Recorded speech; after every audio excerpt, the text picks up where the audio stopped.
பீஸா வேணும் பீஸா வேணும்னு சொல்லிட்டு நேற்று என் பசங்க ஒரே அழுக. சரி அம்மா வீட்டிலேயே பண்ணி தரேன்டான்னு சொல்லிட்டு நேற்று அவங்களுக்கு பண்ணி கொடுத்தேன். ரொம்ப சூப்பராக வந்துருந்துச்சு. எனக்கே ரொம்ப ஆச்சரியமாக இருந்துச்சுங்க. அது எப்படி பண்ணுறதுன்னு பார்க்கலாமா?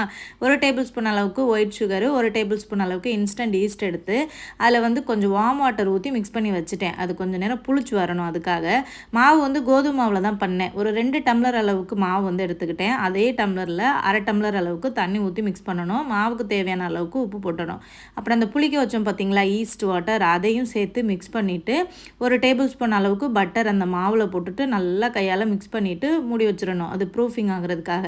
அப்புறம் டொமேட்டோ சாஸ் வந்து நானே வீட்டில் தான் பண்ணேன். அது எப்படி பண்ணேன்னா, ஒரு தண்ணியை வந்து கொதிக்க வச்சுட்டு 3 பல் பூண்டு, ஒரு 3 தக்காளியை போட்டு வேக வச்சுட்டேன் ஒரு 10 நிமிஷம். அதுக்கப்புறமா அதை எடுத்துட்டு மிக்சியில் போட்டு அரைக்கணும். அப்புறம் காஷ்மீரி மிளகாய் இருந்தால் கூட அந்த தக்காளியோடையே வந்து போட்டு வேக வச்சுட்டு சேர்க்கலாம். என்கிட்ட மிளகாய் இல்லாதனால கொஞ்சமாக காஷ்மீரி மிளகாய் பொடி சேர்த்து அரைச்சிட்டேன்.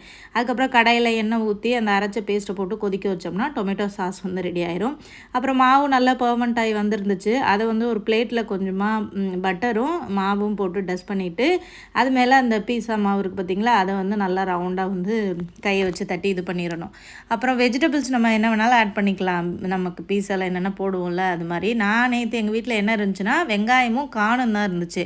அதை ஃபுல்லாக ஸ்ப்ரெட் பண்ணி விட்டுட்டு அதுக்கப்புறமா சீஸ் வந்து நிறையா போடணும். ஏன்னா பீஸானாலே சீஸ் தான் இல்லையா? ஸோ சீஸ் எந்த அளவுக்கு போடுறோமோ அந்தளவுக்கு பீஸா வந்து நல்ல டேஸ்ட்டாக இருக்கும். எல்லாத்தையும் போட்டு நல்லா பீஸா மாதிரி மேக்கப் பண்ணிவிட்டு அவனை ப்ரீஹீட் பண்ணிவிட்டு ஒரு 20 நிமிஷம் வந்து பேக் பண்ணி எடுத்தோம்னா ஒரு சூப்பரான பீஸா ரெடிங்க. 10 நிமிஷத்தில் எல்லாமே காலியாகிடுச்சு. டேஸ்ட்டு சூப்பராக